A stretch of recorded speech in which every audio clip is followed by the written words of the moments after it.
Greetings and welcome to the Department of Tangents podcast, a conversation with Jessica Pilot, writer and stand-up booker for The Late Show with Stephen Colbert, plus new music from Walter Salas-Humara. I'm your host, Nick Zano. Jessica Pilot has one of the best jobs in the business. She finds stand-up comedians for The Late Show with Stephen Colbert and helps them perfect their sets for television. That means watching as much stand-up comedy as she possibly can at festivals, in clubs, or every once in a while in a pizza shop. As I'm recording this voiceover now, she's out scouting at the Just for Laughs festival in Montreal. It's a dream job in a lot of ways, but it is still a job. There's a lot of work involved in getting a 5 or 6 minute routine together, and it can take months before a comic gets on the show. Pilot is also a writer who has been published in Splitsider, Esquire, Vanity Fair, and other publications, and she did a video series for The Village Voice called This Is Stand Up, which caught the eye of her eventual boss at The Late Show. We talk about a couple of things she's got coming up, an essay for Splitsider and a new project on dangerous comedy with frequent Sacha Baron Cohen collaborator Larry Charles, which should be out on Netflix next year. Plus, you can catch her on the second season of the CNN documentary series, The History of Comedy, on August 19th. We also got into details about how she works with comedians, what might make a comic right for The Late Show, and how much comedy means to Pilot personally. It's a barometer for mental health. If her sense of humor fails her, that's when she knows something's wrong. Luckily, this is not often the case. We start off talking about how not being a performer herself helps her do her job better. Stick around after the conversation for this week's featured track from the Silo's Walter Salas-Humara from his new studio album, Walterio. And now, Jessica Pilot.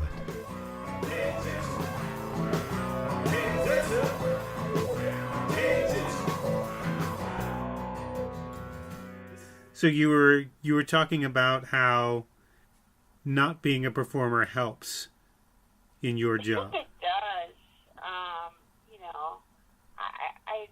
I don't want to compete. I'm not competing with any comedians. I just want to help them get better any way I can. So for me, I am a writer though. Mm-hmm. So that's different. I would never want to go on stage and tell jokes. For me, that sounds like torture. So you understand the predicament of being a comedian, though, you'd say? I get it so much that I feel so many things for these comics. It's like it is the greatest and it is really one of the hardest art forms. It definitely is an art form. In my opinion, and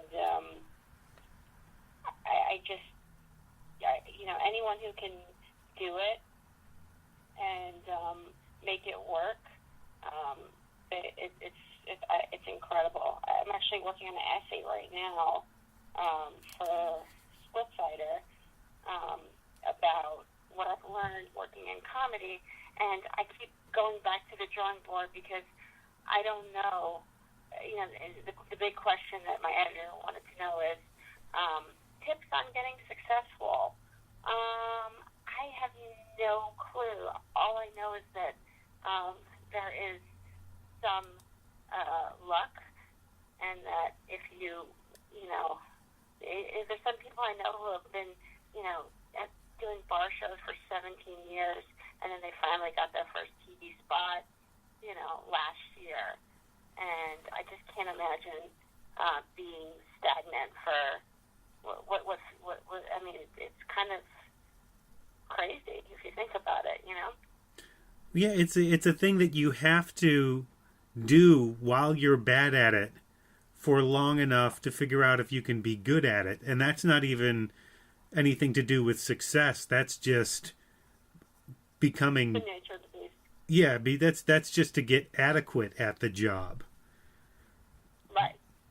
You have to learn how to eat it and to eat a bomb in order to do well.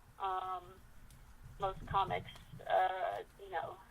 the that's why when people are just writing jokes on the internet, many of these people have never done rooms because, if you kill on Twitter, it's not like killing in front of a live audience, and it's so different. And I think that with social media and, the way that all these new platforms, everyone thinks that they can do comedy, but I don't think that's so, That you can be funny on the internet, but not in front of people. Yeah, and the people get their egos inflated because, you can get a bunch of retweets. That's validation. But then it's not the same as being in a room and trying to make strangers like you. There's a great episode of Paul Provenza's old Green Room, the show on Showtime, where it's Gary Shandling was talking to Bo Burnham, and Bo Burnham brought up the whole idea is that you don't get feedback as a comedian on the internet, and he said, well, I don't know if you've ever read YouTube comments, but I feel like I've gotten plenty of feedback on what I do. Right. And those can be cutting because they get to you. You're sitting in your room reading them. You're not on stage where you can react to them. Right. But I think that most of these YouTube people would not have the guts to say any of this in person. Yeah. All these trolls, which is interesting. Instead, they'll just be silent, and sometimes silence is worse for a comic than a heckler, I think. Because it's like, what are you going to do with that? Yeah, there's no way to react to it except to keep going. Oh, gosh. At least with a heckler, you can just get into your crowd work. But if there's crickets, I mean, I've been there before where there's crickets, and it is not good. So did you ever have you ever been tempted to try stand-up? I have been, but ultimately I just don't care to subject myself to that much an emotional roller coaster such as that. I choose to subject myself to torment in other ways. No. Do you get any resentment? Also because I've been around so many talented comics, that it's kind of like I'm a perfectionist, and I wouldn't want to be mediocre or anything but great. And I have so much respect for comedy that it would be disrespectful for me personally to give it a whirl. And that's my own crazy opinion, just because I'm so engrossed in it. And I've been in comedy for 10 years now, hanging out at the Comedy Cellar, booking all the stand-up for The Late Show with Stephen Colbert, working with Larry Charles, working with just some of the best people, and I kind of just know my place. Do you ever get any resentment from a comic because you're not a comic and you're trying to improve their set? In the beginning, a little bit, but once I sort of cut my teeth and got respect, that conversation stopped happening. Also, I am very aware that some people are just very sensitive about their material, and they're just comics are another species, so you have to just navigate interestingly. They're not, they really are. You can't take anything too personal, but they can. So I think that's sort of the thing that I have taken away. If a comic doesn't like a suggestion, then It occurs to I don't know me, if that makes sense. yeah, but the first time you did this, it occurs to me it would take an extreme amount of confidence to do that for the first time. I would liken it to giving somebody an IV for the first time. Like you're Stand up? no, to coach somebody to do the job that you do. Oh, yeah. I mean, I felt like I didn't know what I was doing in the beginning, and that's kind of like where you need to start. But then that I did, and it's kind of like it is and it isn't brain surgery. It's more like Jenga. Just like piecing it together and just making sure it doesn't all fall. It's like stand-up is really just like a puzzle. So once you figure out the puzzle, then it's great. It's fun. Mm-hmm. The thing that I have to keep reminding myself is that it's supposed to be fun. Mm-hmm. Sometimes I forget that part. But, I've booked over now there's about 40 people. Almost in the past two years. There's been a lot of stand-up. And I've broken people, which is my favorite thing to do. Putting people on TV who are uncredited, who don't have management, who don't have any representation, and then kind of changing the game of the way things are on late night. It used to not be that way. You used to have to get a half hour or some HBO special, and then you promote your special on late night. But now I think it's changing, and I think it's changing for the best, in my opinion. Mm-hmm. Well, I remember there was some concern when there was the changing of the guard when Leno and Letterman left.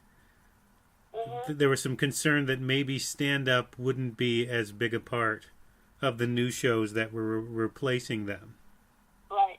Did you hear that concern as well? Was that something that... I didn't hear that. All I hear is that we are in a stand-up boom. Mm-hmm. And I'm not sure if that is... I feel like it's a good time for stand-up, so I can't really speak to a time before when I arrived.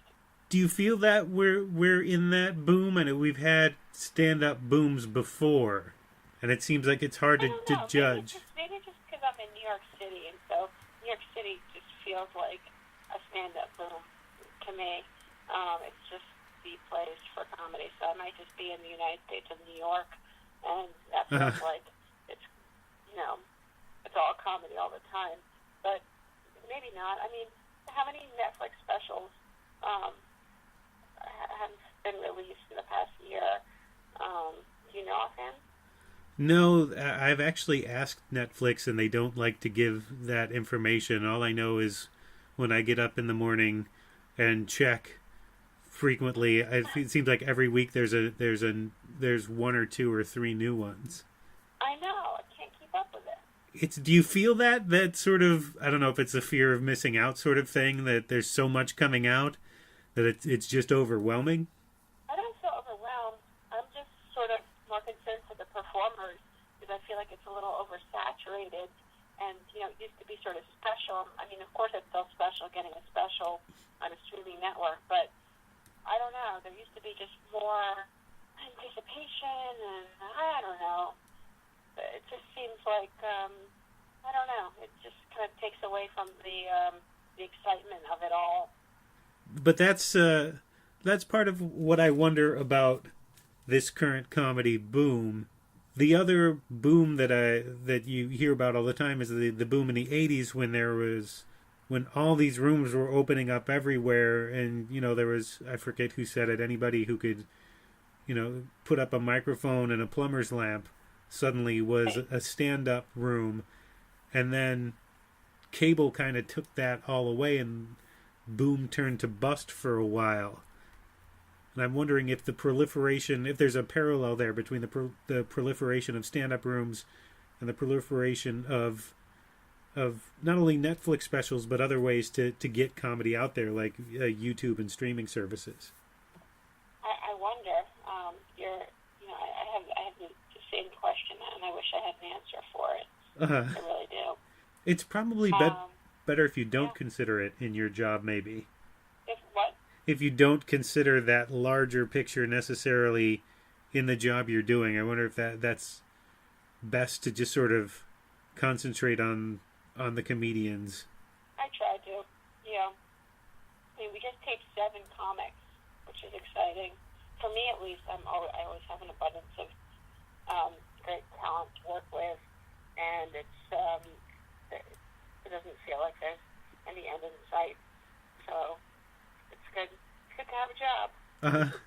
What was the taping for with 7 comics? Oh, Colbert. Oh, you taped 7 all at once to appear on different shows? And all 6 out of 7 were making network debuts. Do you want to say who they are, or is that under wraps? Probably for their sake, I'll wait. Some of them were waiting to announce it, but they're all quite good. Mm-hmm. Is there a specific set of parameters that makes a comic good for Colbert? That's a good question. There's not one particular style of comedy that works, but laughter is a must, and I think that if you can't get laughs within the first, 15 seconds to 20 seconds, it's a problem. I don't like to look at the metrics of laughter, but sometimes it actually is quite helpful. Sometimes I'll test out a set in 10 different rooms, bar shows, clubs, etc., and we'll see which jokes hit more than the others, and then we'll try and switch around the order of the set accordingly. Because if you're in a bar watching a comedian, you have drinks and the stakes are just your night out. But if you're watching someone on TV and you don't tune in, then we're losing a lot of advertising, and there's ratings, and also, and not bombing on TV is pretty good, pretty up to, right? I try and book people who have an original voice and have memorable jokes. Good writing is always sort of appealing to me. Mm-hmm. If I hear a joke that I can read on paper, and if it's funny on paper, then it's a really sharp comic. For me, I care more about the good writing over good energy. Mm-hmm. How does that translate when you're out at a club looking at comedians to what catches your ear about them? Oh, well, just once again, it's about, sometimes I can tell within the first 2 minutes, even if the person is bombing, I can sort of see this person in the Ed Sullivan Theater, and that's it. I can't even explain it, but I've just been doing it for some time now, and I kind of know when it's going to work. Mm-hmm. And of course, the audience is never the same. And of course, sometimes they're tired and whatnot. But sometimes you just see a person and you just know it's just going to be magic. Mm-hmm. That's happened a few times now, and I'm delighted that my instincts were correct. Mm-hmm. Do you ever see a comedian who you love but you think isn't right for Colbert? Oh yeah, I mean, there's plenty of comics who are so dark, who I just love, and it's just the darkest jokes, suicide jokes, jokes that mention advertisers. Just really, I mean, I have a very dark sense of humor, so there's plenty of that, and I would never, ever, ever want to approach that one of those comedians to clean them up. I think that some people are just not right for certain networks, and I think that's okay. Mm-hmm. Do you mostly find comedians in clubs, or do you find them through videos? How does it? No, I find them everywhere. There's a comic that was on 2 months ago I found in Montana, during a comedy festival in Montana. I found Melissa Villasenor in a pizza shop in Los Angeles. We were supposed to work together, but then she got Saturday Night Live. But I saw her at a little pizza shop in Los Angeles, and with 5 people in the room, and I thought, oh my gosh, this is a brilliant person. And sure enough, so Lorne Michaels agreed. Uh-huh. So no, it's not just in clubs. I love to travel and see comedy. I am out at clubs a lot, and I'm receiving videos, submissions through managers, agents, comedians directly. But what I enjoy most is seeing people live in person, because sometimes a videotape is not the best way to judge a set. Mm-hmm. I try to only, to make sure that I'm working with the comic one, because once I book a comedian, or once I get a green light to, sort of work on a set with a comic, I will essentially be their best friend for however much time we have together, to make sure that set is the best that it can possibly be. Mm-hmm. So when you see somebody you think might work for the show, what happens next? What's the sort of process from that to going on the air? And I'll either tape it myself, or we'll have the club tape it. And I'll go back to my boss. I'll show him the tape, and we go over it. And I get some notes, and then that's really it. And then I go back to the comic, and we work with those notes, and that's simply it. It's a pretty nice process. Mm-hmm. And I know from other shows, sometimes it could take months or even more than a year to get a comic on the show from that first spark of wanting to book them. How long does it generally take on Colbert? It really depends. It's really case by case. I mean, there's some comics who have had to wait a year. There's some comics where it's been a month. There's no saying why that is, just the way it is. Sometimes a comic there'll be an announcement that they'll get some big TV, gig, and that often helps the case. You know what I mean?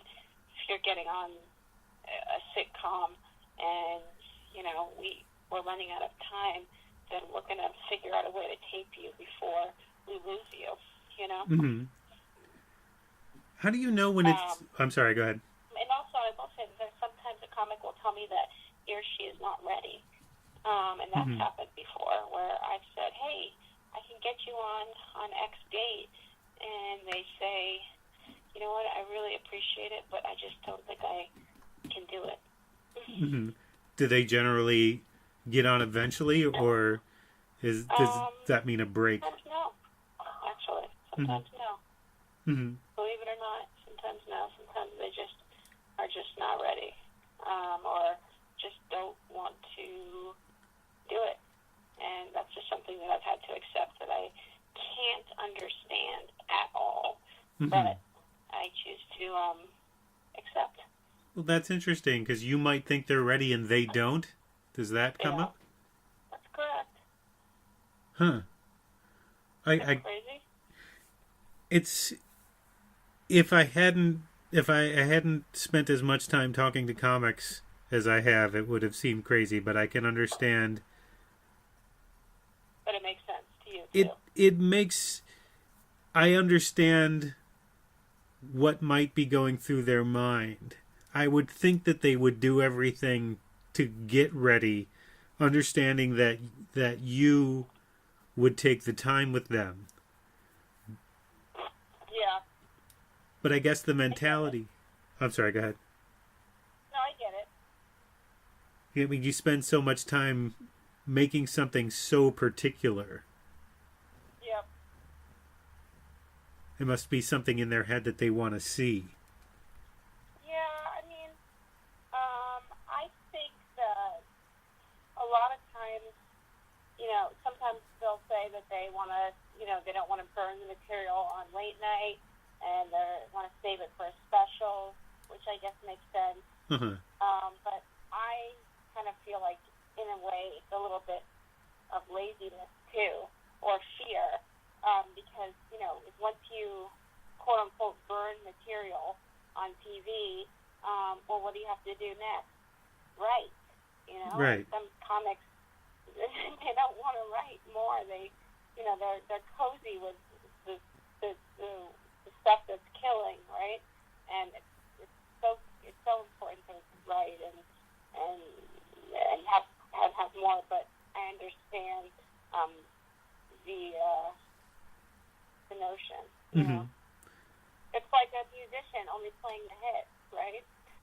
Is that, in a sense, something that drew you to comedy in the first place, to sort of look at a comic's mindset, sort of figure out what goes into? Well, yeah, I was always interested in a comic psyche, and also I kind of relate to comics very much.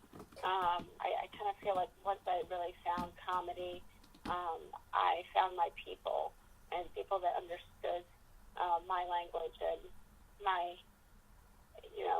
the way that I operate. Because for me personally, I can only get through life through humor.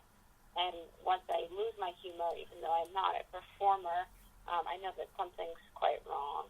Mm-hmm. Does that date back to when you were a kid or early on? Yeah, I mean, I was always very silly. I was a silly kid.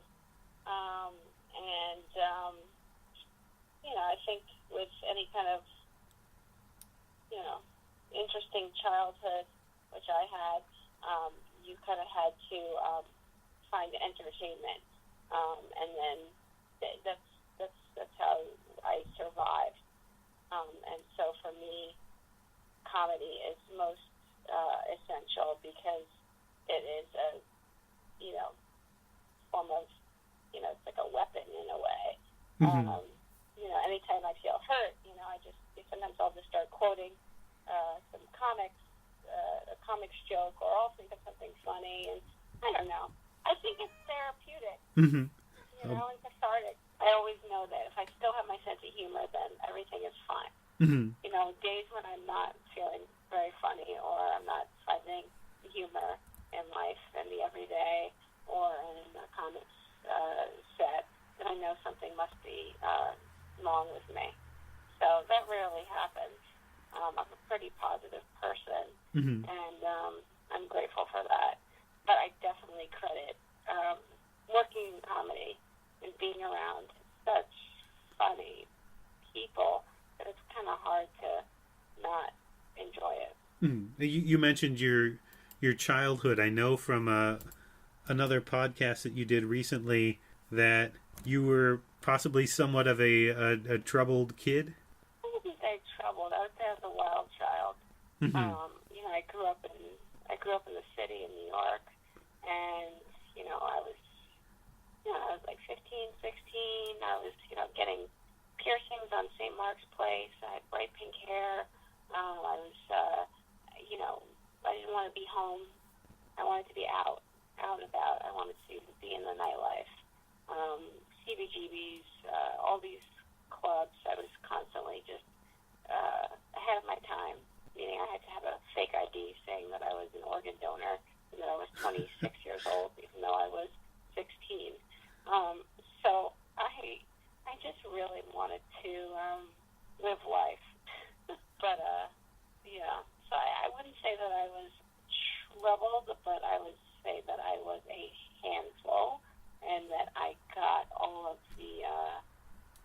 those wild days out of my system so that I could figure out what to do with the rest of my life by the time it was legal to drink. Well, were you going to comedy shows at all during this time? I was going to some, but I was going to more music shows. I was going to punk rock. those bands, more so than comedy. But comedy came a little bit later. But in terms of watching comedy, I always loved John Rivers and Richard Pryor, and Louis C.K. Yeah. Well, when did you start to realize that comedy might mean a little bit more to you and your career than maybe you'd thought? Well, I think, I've worked at startups. I've worked in, as a writer and a producer for different companies. And, even being in those creative settings, I definitely felt like I was always a black sheep.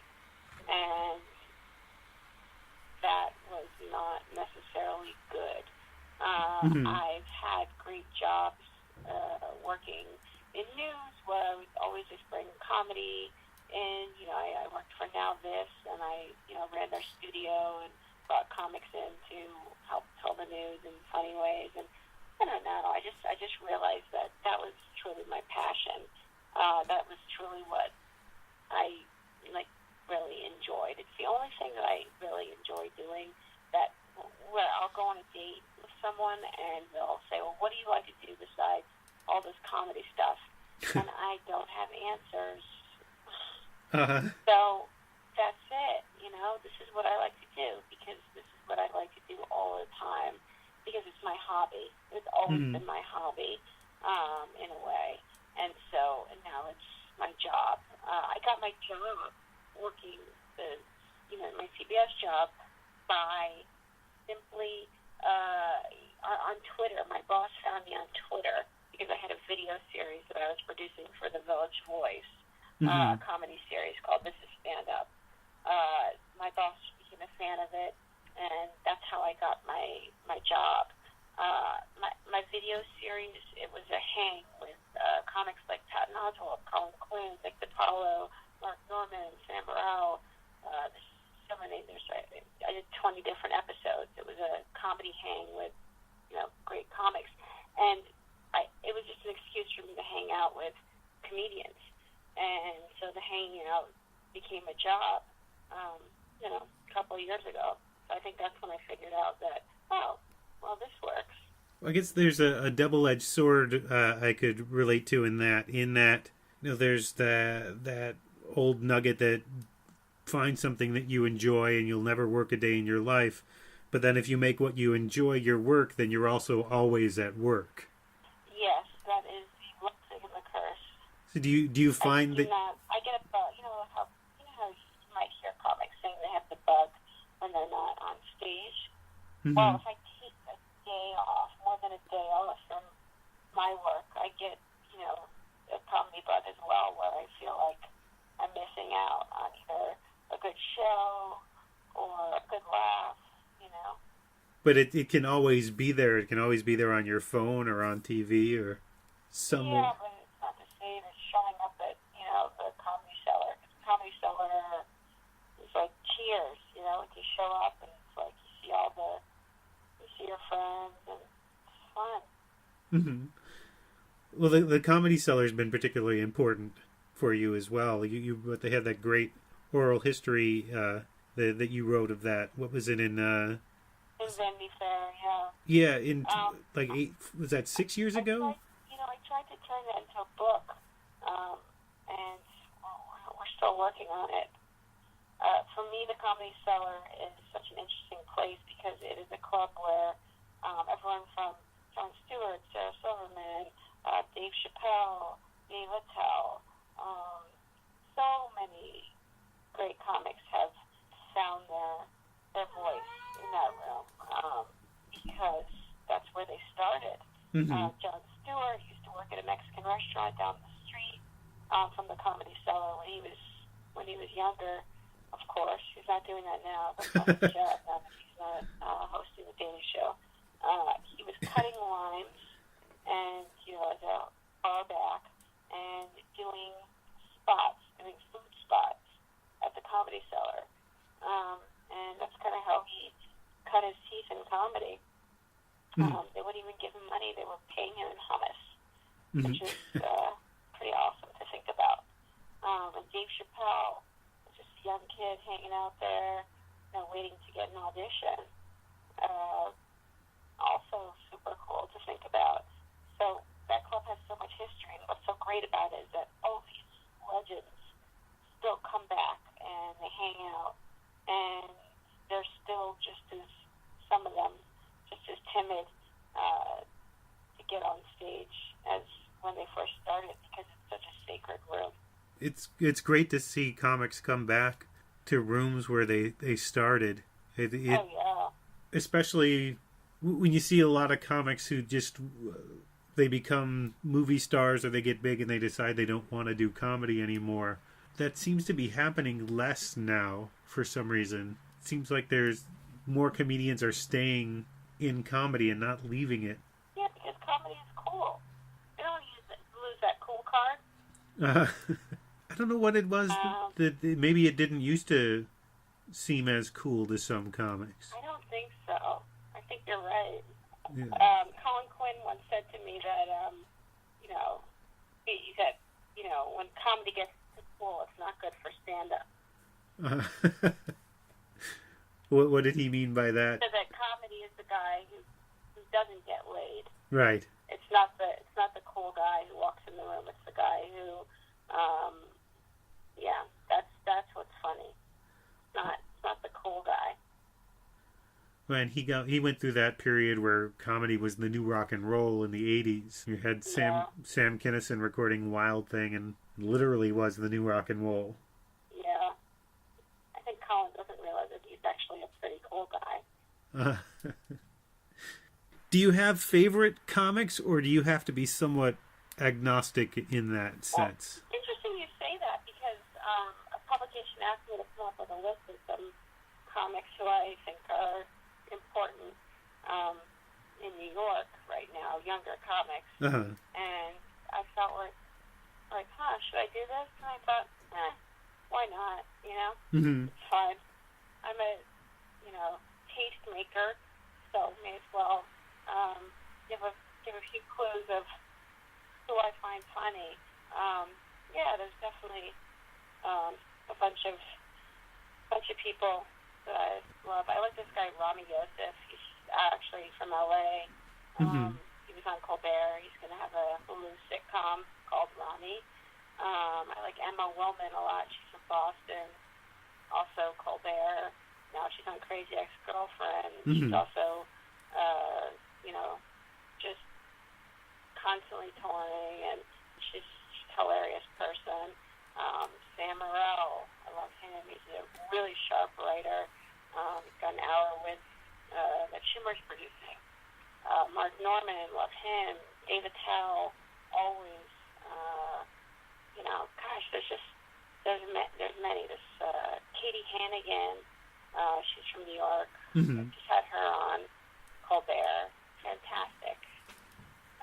Just hardworking. I think that the best comics are the ones that are just going out there as much as they can and just getting stage time wherever they can, whether it be a buffet in South Jersey or and getting paid in lasagna, or getting, or doing Radio City. I mean, I've seen some comics that I won't name who have done huge gigs and then doing really crappy gigs the same night, and that's just the nature of comedy.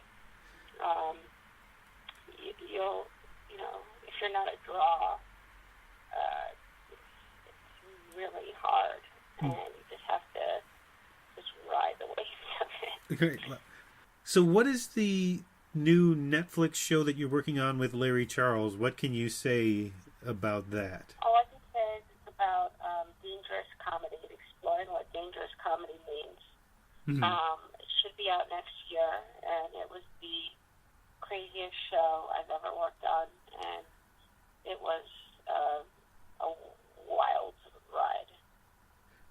That's interesting. What would you say how would you define dangerous comedy? Well, I thought I knew what dangerous comedy meant, but after working on this show, I have no idea what it means anymore. I guess it's not about just PC comedy. It's more about don't want to spoil anything, so I'll just say, just imagine the most unfunny, dangerous people enjoying humor and learning how they, learning what they find funny. Mm-hmm. And it's not just about the words that they say on stage. It's something else that makes it dangerous. It's not about. These are not all comedians that are part of the show. These are all kinds of people. I can imagine with Larry Charles's background. You can imagine Borat. So, yes, but yeah. So, what do you think of the? I hadn't planned to ask this question. I'm still trying to formulate it in my head. Sorry, I haven't thought about some of my answers. I probably sound like an idiot. No, I mean that's it's a conversation. That's what I enjoy most, and that's what Totally. That's been part of my job for the past 20 years, and a lot of the best parts of it, people don't get to hear. So I'm glad to be able to do that with the podcast, to share some of the more extemporaneous moments that happen in an interview. What do you think about? Vice did a piece a little bit ago about the sort of PC creep into stand-up comedy and the people who won't play colleges anymore because the kids are too sensitive, and how that's sort of ruining comedy, or how that has a negative impact on comedy. Do you see this sort of thing happening? Do you see people being too sensitive about comedy? I do, but at the same time, God, with our news cycle, it is just, I feel like we all should be a little more tender, possibly. I mean, I'm even fighting myself to not laugh at certain jokes anymore, just because the world is feeling a little crueler, if you know what I mean. So, in terms of, I believe in free speech, but at the same time, I also feel like if you don't like the joke, A, maybe it's not funny, or B, maybe it's just not for you. Right. And I think that's okay. I think the problem is that we're turning to comics like they're politicians, and or these are comedians. They're supposed to be say the wrong thing and say the right things, and it's a process. I don't like putting a rule book when it comes to comedy. I do care about people's feelings, but I don't care to neuter and censor performers at all. Mm-hmm. I was thinking about this morning, how I watched Hannah Gadsby's special this morning, so that put this in my head. I want to watch it. It's a beautiful special, but I think frequently about this idea of it's a comedian's job to push boundaries, which is true, but it's also the audience's job, if you can call it a job, to react to that, so that between the two of them you can figure out where the boundary is, if that makes sense. Right. Yes, and I think that requires emotional intelligence. Yes, it's something we seem to be losing rapidly. Yes, exactly. Some people just barrel through, and they lose sight of sensitivities. I don't know when that happened, but it's frequent. Well, there's the other question that came up. I can't wait to see her special, by the way.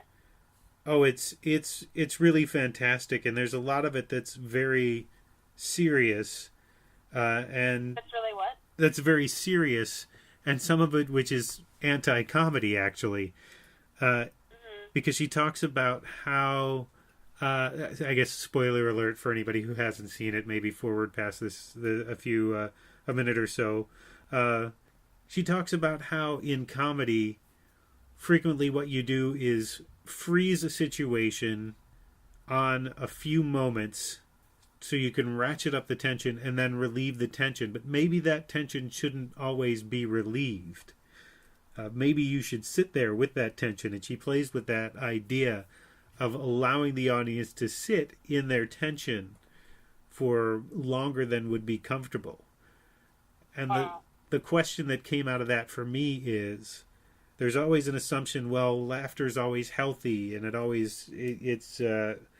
it helps you drain yourself of these negative feelings. But is it always healthy to laugh at something? And when is it not healthy to laugh at something? Oh no, the laughter police. Yes. I'm not. I find myself laughing at some of the most morose. I don't think that we should put a thermometer. Oh, this is good. Can we laugh? Permission to laugh at this. Permission to laugh at that. Some of it's just nerves. I think it's, I think it's quite healthy. Mm-hmm. That's it. That's where I stand on that. Mm-hmm.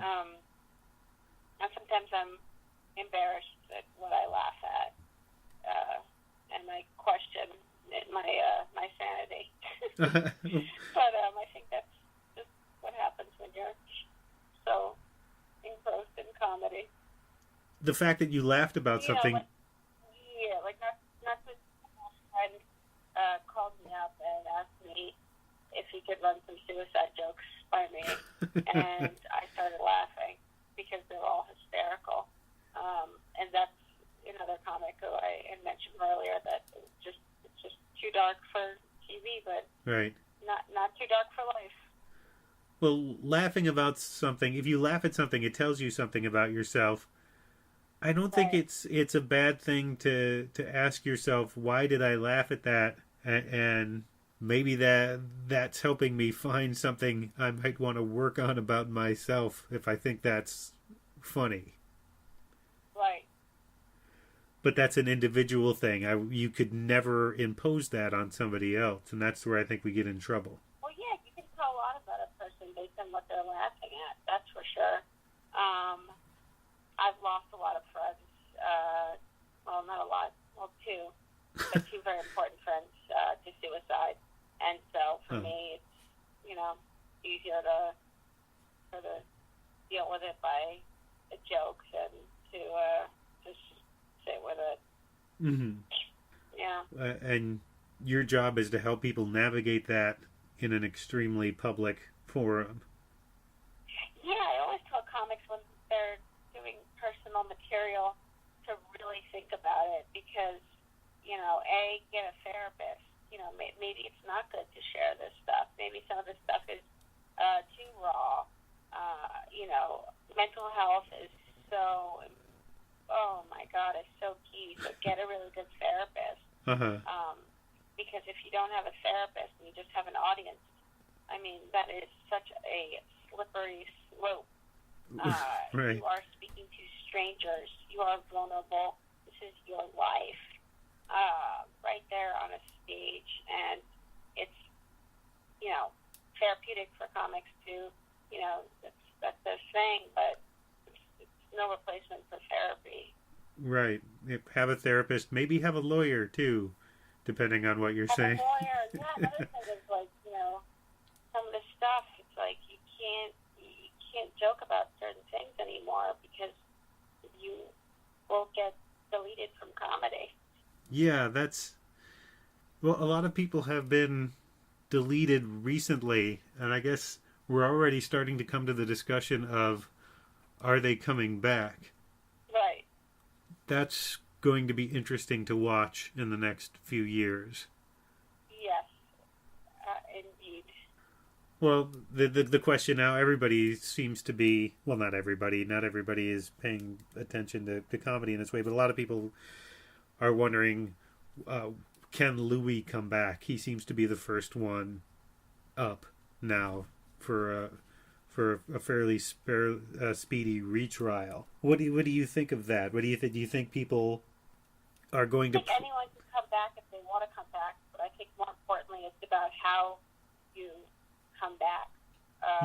You know, and that's simply it. I just think that, you know, he's not dead. People aren't dead. They have shit to figure out.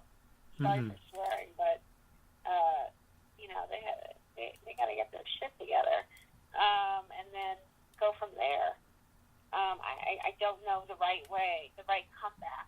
Right. I don't think that I don't feel comfortable giving any sort of advice or any input on that, because that is a hard one. Yeah. But I will say personally, you know, it's so disappointing, so incredibly disappointing when some of your favorite comics and your heroes are totally perverted. Yes. Well. Yeah. So I don't think there's a great segue from this topic to another topic, but I wanted to ask you. You're also working on a BET show. Is that correct? I was working on this BET show. Unfortunately, that show got canceled. Okay. So we'll just speed along. I am working on. I helped curate for the National Comedy Center in Jamestown. It's opening in August, and I helped curate some really big interviews for them. It's going to be like the Rock and Roll Hall of Fame, but for comedy. And you know, Amy Schumer, she's going to be there when they cut the ribbon. I forget the date. First week of August. A lot of big names. Louis Black. We tribute Gilbert Gottfried, Jeff Ross, Colin Quinn, a whole bunch of greats. Ray Romano, and that was something that I'm super excited about. Mm-hmm. Well, what are you specifically curating and creating for them? Well, I set up a lot of the big interviews, and we, as in the production company, same production company that did History of Comedy, they shot a bunch of interviews with some pretty big names, and these interviews will be edited down to interactive parts of the museum, so you can walk in and you can sort of interact with some of these comedians. Mm-hmm. One thing that the museum is doing that I'm not sure if I'm on board with myself is comedy karaoke, where you can try doing a comic set. That would be so weird. I know. I mean, because exactly. with a song, you've got a melody you can follow along with, and you can sort of figure out the rhythm and things from there. What is it? Just going to be a TV and with the words coming up on it, and you read the words? Yes. Man, that's going to be an interesting little petri dish. Yeah, we'll see how that goes. Yeah, I feel like people. I think that would probably scare the crap out of a lot of people to do that. I don't know. I think that maybe Twitter comics should get right on board. Well, I'm looking forward to seeing that at some point, to see who gets up in front of that. Yeah, I'd like to see a comic watching some amateur do their material. That would be a good segment to watch the comic whose material it is. Yeah. Because, you know, not all the... How do you choose who's on the list to be able to do? That's another thing. No. I mean... I'm not curating the comedy karaoke. Right. I can't speak for that, but I don't know, and I actually can't wait to see. I'm sorry, it just brings up so many questions, you know. Would you do a routine from Eddie Murphy's Raw, for example, what are you allowing people who aren't comedians to say in front of other people who aren't comedians? Man, that's... You broke up for 1 second. Oh, sorry. Repeat your question? Sure. I was just saying, I'm sorry to dwell on this. It just brings up so many questions for me. Like how you would choose what routines you would put on that thing. Like, would you do an Eddie Murphy routine from Raw, and then you're opening that person up to... Oh my God, I know. To doing that in front of... Yeah. That's a possibly fraught enterprise that I would love to see unfold. Well, I'll keep you posted on that. Yes, I'll make a point to get up there to visit as well. So, sort of in closing, I wanted to ask you, do you have the job that... Is this your ideal job? Do you see yourself doing something else in comedy, or having another sort of career epiphany down the road? I see myself getting into, down the line, getting into management and producing more. That's something that interests me. Because I really see the long game with a lot of comedians, and I can't ever see myself retiring from comedy. So that's something that is definitely interesting to me. Mm-hmm. And is there anything I haven't asked about that you want to mention? I think that's it. Hopefully I'm not boring. No, not at all. I'm the kiss of death. I'm excited for all these 7 comics who I taped last week to air, and I'm excited for more comedy. And I hope that there's success for everyone. That means that I'm doing my job. Who's up next? Who's up next on Colbert? I'm not sure the order. Okay. But I will say that there are 2 women, Carmen Lagala and Katie Hannigan, who are just fantastic, and I just can't wait for the world to watch them, because they're true stars, and it's just nice when people who really deserve a shot get it. Mm-hmm. Well, thanks for taking... There's nothing that brings me more joy. So thank you so much for your time. Well, thank you. Thanks for making time. I know that you're incredibly busy. Arrow to the head isn't always a trend. Thanks again to Jessica Pilot for taking the time to speak with me. Look for her new project with Larry Charles on Netflix in 2019, and see her on the 2nd season of CNN's The History of Comedy on August 19th. She's on the web at jessicapilot.com and on Twitter at jessicapilot212. Check out the blog post for this episode at www.departmentoftangents.com to see episodes of This Is Stand Up and some of the comedians who have appeared on The Late Show. And if you liked this episode or any episode of the Department of Tangents podcast, please consider subscribing and or leaving a rating or review on iTunes, Stitcher, or Google Play, or wherever you get your podcasts, and find us on Twitter and Facebook as well. This week's featured track is El Camino De Oro from Walter Salas-Humara's upcoming solo album Walterio, out August 10th on Rhyme and Reason Records. Salas-Humara leads the pioneering Americana band The Silos. If you know the band, then you likely have a long history with Salas-Humara's mix of roots and punk, dating back to the mid to late 80s when the band first surfaced. If you don't know them, then you're in for a treat. Go back and pick up any album in their catalog, really, but especially Cuba or the self-titled album. And if you can find it, give a listen to The Setters, his collaboration with Alejandro Escovedo and Michael Hall. In the early days of this genre, it went by a bunch of different names, alt-country or cowpunk, and the magazine that best covered the music, No Depression, used to change its tagline every issue. What a lot of those bands, including the Silos, found was the common ground between punk and country, the immediacy of a small group of people playing their hearts out.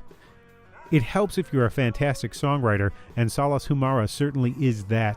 He has constantly pushed forward in his abilities with melody and arrangement, but he's never lost touch with raw rock and roll or the sense of romance that made his early work endure through the decades. You can hear that in this track El Camino De Oro, which translates into The Golden Path. I haven't heard the full album yet, but this is an extremely good omen. Look for Walterio out August 10th on Rhyme and Reason Records. And now, enjoy El Camino De Oro. El camino de oro te viene